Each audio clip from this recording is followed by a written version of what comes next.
How to send snaps without uploading media on Snapchat. This tutorial shows you how to import camera roll content without triggering the media upload label. First, open the Play Store or Google Play. Search for Snapchat and install the latest update, since this trick only works on the newest version. From there, open the Snapchat app. Normally, importing from your camera roll shows a media upload label, but there's a way around it. After that, tap the drop-down arrow at the top right of the camera screen.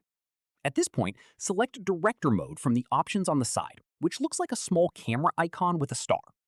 Following this, once you're inside Director Mode, look to the bottom right corner and tap the picture icon with a plus sign. From here, this lets you import media directly from your camera roll. At this stage, choose the photo or video you want, then tap Add. It'll appear at the bottom left of the screen once it's added. Following this, tap Preview, then tap Send To.